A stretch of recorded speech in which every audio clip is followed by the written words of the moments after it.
The drama surrounding Sandy Brondello's sudden exit from the New York Liberty feels less like a basketball decision and more like a political one. On paper, this firing makes absolutely no sense. Here's a coach who delivered the Liberty their very first championship, became the winningest coach in franchise history, managed a roster full of superstars without letting egos tear the team apart, and established stability for a franchise that was often synonymous with chaos. Coaches like that don't grow on trees. They are supposed to be untouchable, rewarded with long-term security and celebrated for lifting a franchise to heights it had never seen. Instead, Brondello was pushed out the door with a cold statement thanking her for her contributions and wishing her the best. It wasn't a graceful exit.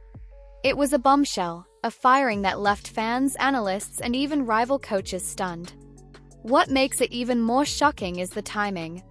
This wasn't a coach who had failed repeatedly or worn out her welcome. Just last year, Brondello guided the Liberty to the top of the league and gave New York fans the championship moment they had been waiting for.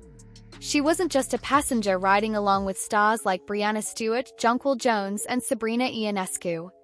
She was the architect who brought all those pieces together and made them work.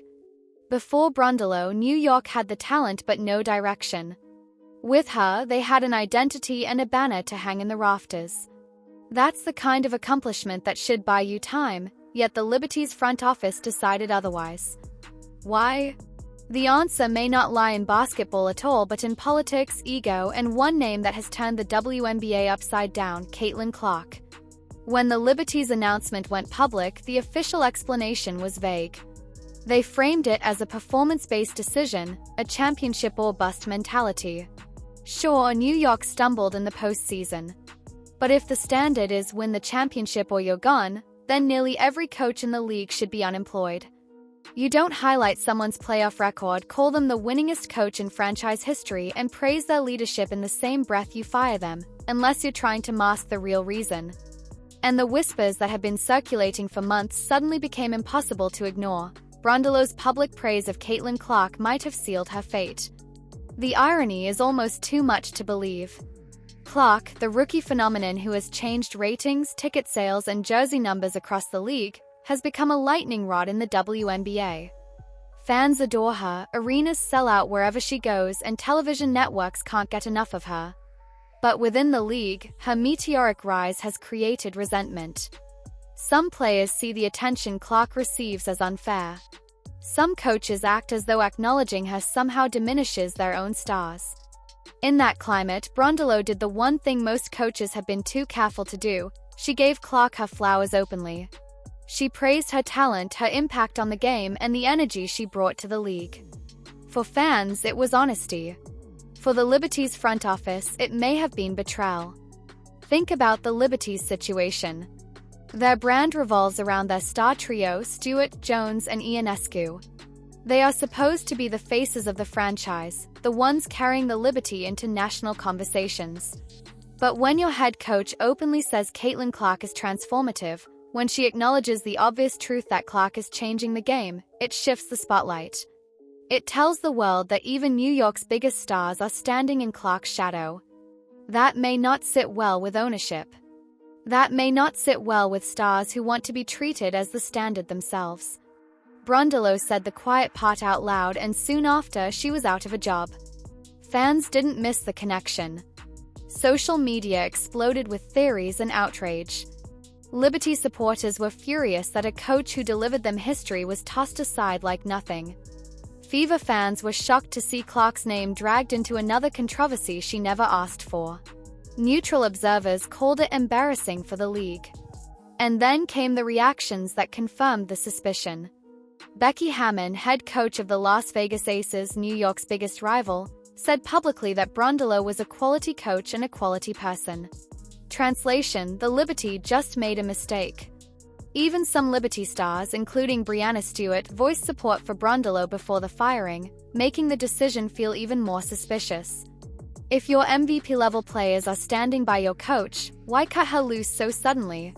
The answer again seems to come down to control. This isn't the first time Clark's name has ignited drama.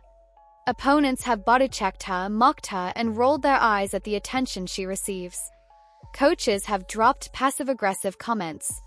Even referees have been accused of treating her differently. Through it all, Brondello was one of the few voices who said plainly that Clark was good for the game. She acknowledged that Clark brought new fans into the league, boosted ticket sales, and changed the viewing landscape. That honesty may have made her a liability in a league where insecurity sometimes outweighs common sense. What makes the situation worse is that Brondello's resume speaks for itself. She isn't just a one-hit wonder. She won a championship in Phoenix, making her one of only 2 coaches to win titles with multiple franchises. Her 40 playoff wins rank second all-time behind only Cheryl Reeve. That's elite company. You don't stumble into those numbers by accident. You build them with years of expertise, adaptability, and leadership. And yet all of that was tossed aside because she didn't toe the narrative. That's not just unfair, it's short-sighted. Because in firing her, the Liberty sent a dangerous message to every coach and player in the league. Praise Clark too much and you could be next. The fallout could be massive. The Liberty now face enormous pressure. Whoever they hire next won't just inherit a talented roster, they'll inherit a fractured trust. Players like Stewart and Ionescu had Brondello's back. Ownership's decision might make them feel like their voices don't matter.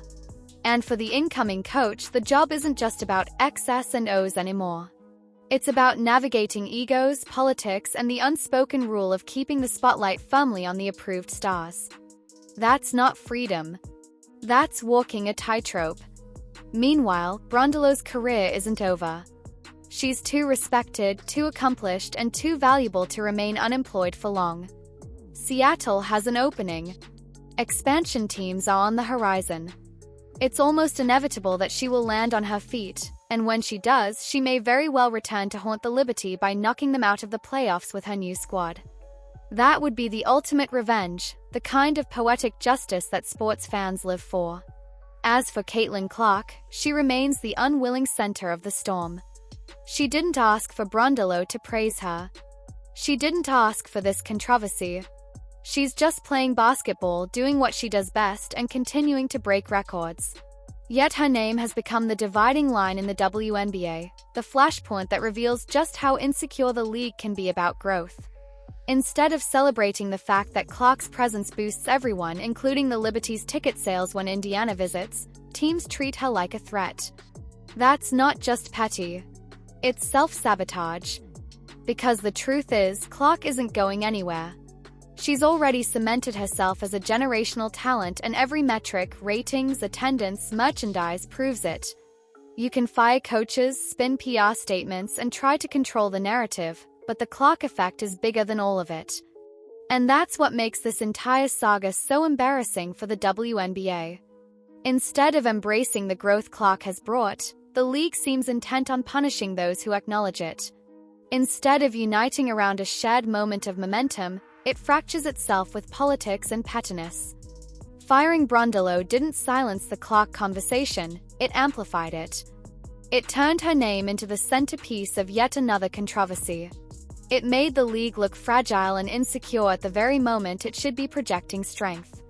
At the end of the day, this isn't just about Sandy Brondello losing her job. It's about the message the league sends when it punishes honesty and prioritizes ego over growth. It's about a franchise that just undermined its own credibility. And it's about a player whose name has become both the league's biggest asset and its most controversial flashpoint. Brondello gave New York history, stability, and credibility, and she was rewarded with a pink slip. If that doesn't scream insecurity, nothing does. So now the question goes to you. Do you think Sandy Brondello was really fired for basketball reasons, or was this about politics and Caitlin Clark? Was this the Liberty holding their coach to an impossible standard, or was it ownership protecting egos?